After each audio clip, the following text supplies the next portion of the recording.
भारत का इतिहास कितना गौरवशाली है। हम कितने समृद्ध थे कि भारत को सोने की चिड़िया कहा जाता था। क्या स्वतंत्रता की 7 से अधिक दशक बाद भी भारत सोने की चिड़िया बन पाया है? क्या हम उस दिशा में उन्मुख हैं?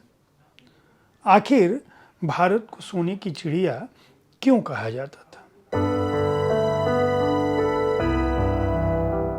नमस्कार, आप देख रहे हैं साहित्य तक के बुक कैफे का एक दिन एक किताब कार्यक्रम। मैं हूं जयप्रकाश पांडे और आज मैं जिस पुस्तक के साथ उपस्थित हूं उसका नाम है सोने की चिड़िया, नया भारत, नई उड़ान। इस पुस्तक के लेखक हैं श्री अनीश और अरुण आनंद। अनीश भारत कॉरपोरेट जगत में मुख्य कार्यकारी अधिकारी जैसे बड़े पदों पर रहे। उसके बाद आध्यात्मिक धारा की ओर उनकी रुझान हुई। काफ़ी समय उन्होंने हिमालय में आध्यात्मिकता की खोज में बिताया और उसके बाद फिर सार्वजनिक जीवन में प्रवेश किया। एक लेखक, एक वक्ता के रूप में उनकी अपनी पहचान है। भारतीय संस्कृति, भारतीय सभ्यता, आत्मबोध की ओर युवा पीढ़ी को उन्मुख करने के लिए प्रयासरत हैं। अरुण आनंद 3 दशक से अधिक समय तक पत्रकारिता में रहे और जो राष्ट्रीय पत्रकारिता है उस पर राष्ट्रवादी पत्रकारिता में उनका काम रहा है। 1 दर्जन से अधिक पुस्तकों का लेखन उन्होंने किया है। इन दोनों लोगों ने मिलकर सोने की चिड़िया, नया भारत, नई उड़ान पुस्तक में भारत के उस अतीत को तलाशने की कोशिश की है जिस गौरवशाली अतीत के चलते भारत को सोने की चिड़िया कहा जाता था। इन दोनों लेखकों का विश्वास है कि भारत जिस पथ पर जा रहा है, हमें इस बात के लिए आश्चर्यचकित नहीं होना चाहिए कि आने वाले वक्त में वह सोने की चिड़िया बन सकता है। तथ्यों के साथ ये बताने की कोशिश करते हैं लेखक कि दरअसल भारत का अतीत कितना समृद्ध था।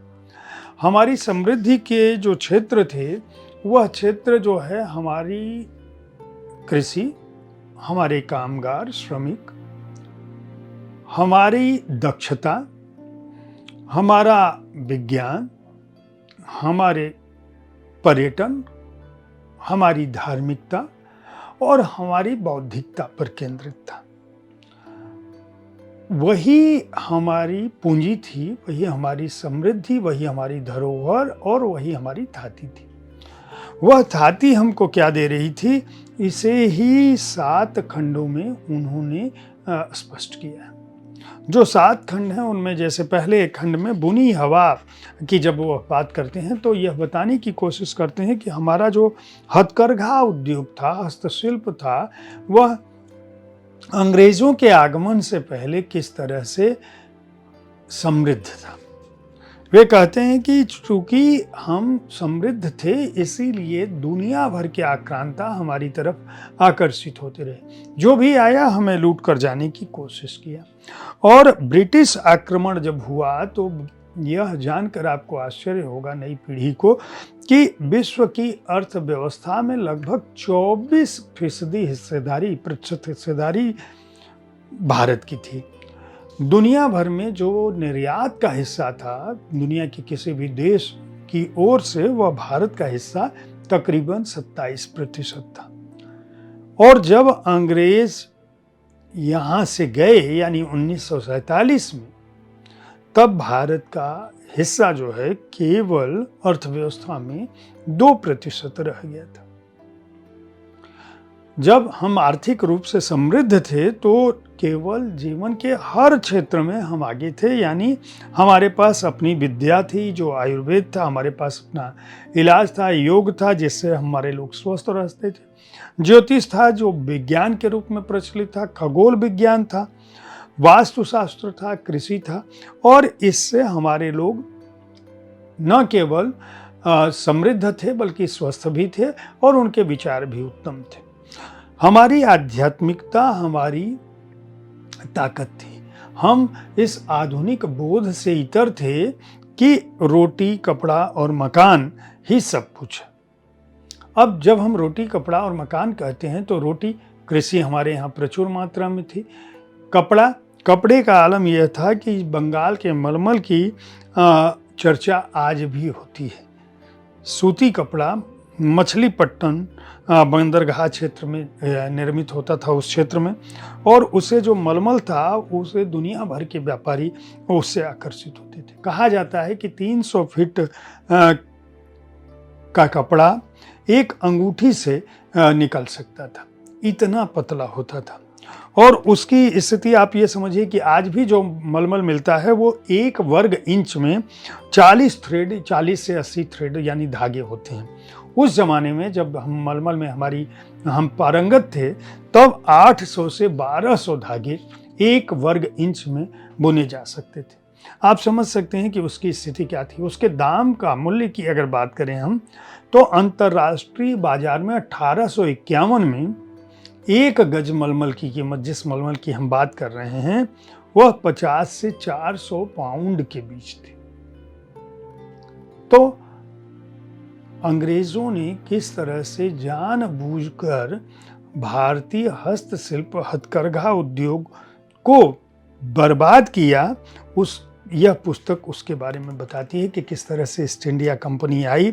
ईस्ट इंडिया कंपनी ने किस तरह से धीरे धीरे कब्जा करने की कोशिश की। हमारे जो बुनकर हैं उनको उन्होंने किस तरह से अपने कारखाने लगाए।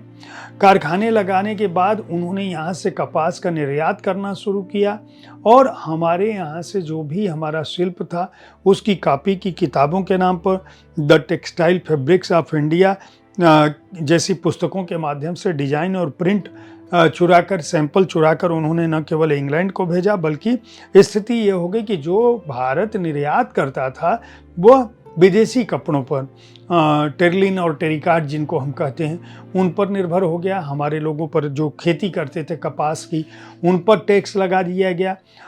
भुखमरी की स्थिति हो गई। कंपनी ने वह स्थिति पैदा कर दी कि भारत का जो निर्यात है वो 98% तक गिर गया।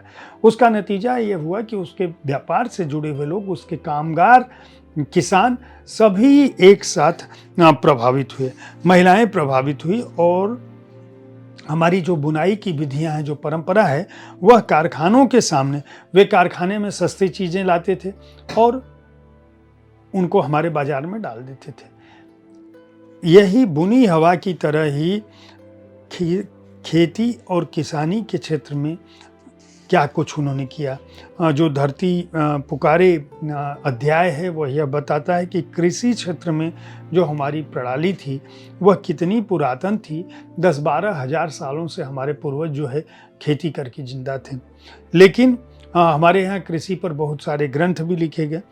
बाद में आयुर्वेद भी उसी तरह से हुआ। हमारे यहाँ वृक्षायुर्वेद भी एक था, और जो कृषि उत्पादन था उसको भी ईस्ट इंडिया कंपनी ने अपने ढंग से नष्ट करने की शुरुआत की। जमींदारी प्रथा किया, ज़मीनों को हड़पना शुरू किया, किसानों को मजदूर की तर्ज पर रख दिया। जो गौ पालन था उसे अलग तरह से गौकशी और दूसरी तरह की कुरीतियों को बढ़ावा देना शुरू किया।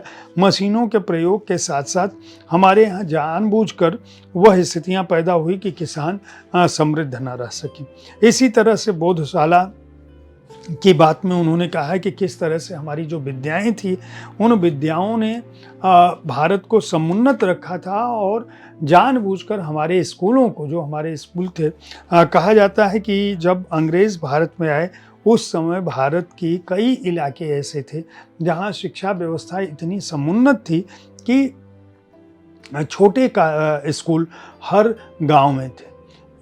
तक्षशिला और नालंदा को छोड़ दें जो हजारों हजार साल पहले ऑक्सफोर्ड और कैम्ब्रिज से पहले बने थे, तब भी स्कूलों से गुरुकुल की परंपरा इतनी समृद्ध थी।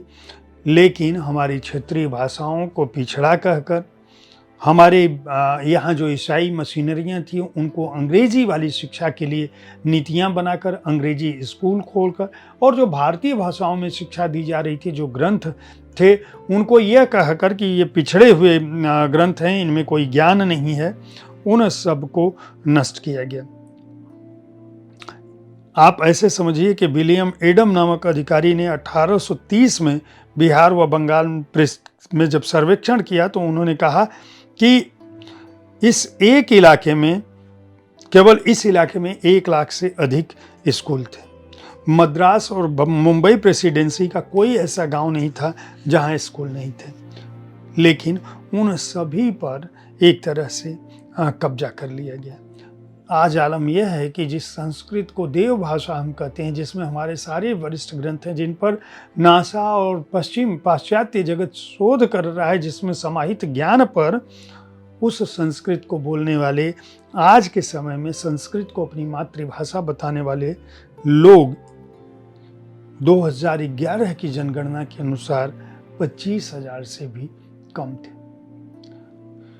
ये पुस्तक और इस पुस्तक के लेखक अलग अलग अध्यायों में न केवल भारत की उस महान परंपरा को याद करते हैं, बल्कि उनका उल्लेख करने के साथ साथ वे सूत्र भी बताते हैं जिस सूत्र पर चलकर भारत एक बार फिर सोने की चिड़िया हो सकता है। बुनी हवा, धरती पुकारे, बोधशाला, एक वैज्ञानिक उड़ान, भारत की अनूठी चिकित्सा प्रणाली, सांस्कृतिक धरोहर और लूट, ये 7 अध्याय हैं। भारत जब स्वतंत्रता दिवस सप्ताह और मंथ और पक्ष चल रहा है, यह माह अगस्त की शुरुआत हो चुकी है, और ऐसे समय में हम साहित्य तक यह प्रयास कर रहा है कि भारतीय इतिहास, भारतीय लोकतंत्र, भारत के स्वतंत्रता संग्राम, भारतीय स्वतंत्रता संग्राम से जुड़े हुए जो नायक हैं, हमारी सभ्यता, हमारी संस्कृति, हमारे इतिहास और हमारे वर्तमान, इन सब से जुड़ी पुस्तकों की बात करें, ताकि आपको पता चले कि भारत का अतीत क्या था, भारत का वर्तमान क्या है, और भारत किन रास्तों से चलकर आज उस दिन की ओर पहुंच रहा है जब हम 15 अगस्त 2025 में मनाएंगे स्वतंत्रता दिवस। जब जब आता है, राष्ट्रीयता और राष्ट्र प्रेम का भाव आपके मन में न केवल वृद्धि करता है, बल्कि भारत और भारतीय होने का गौरवबोध आपके अंदर भरता है। सोने की चिड़िया, नया भारत, नई उड़ान पुस्तक के प्रकाशक हैं प्रभात प्रकाशन। इस पुस्तक का मूल्य 300 रुपये है। साहित्य तक देखते रहिए, स्वतंत्रता दिवस की उमंग में डूबे रहिए। हर दिन आपके लिए राष्ट्र प्रेम से भरा हो, आपकी उन्नति से भरा हो, इसी कामना के साथ कल मैं फिर किसी ऐसी ही पुस्तक के साथ मिलूंगा। अपनी राय से अवगत कराना ना भूलें। देखते रहें साहित्य तक। धन्यवाद।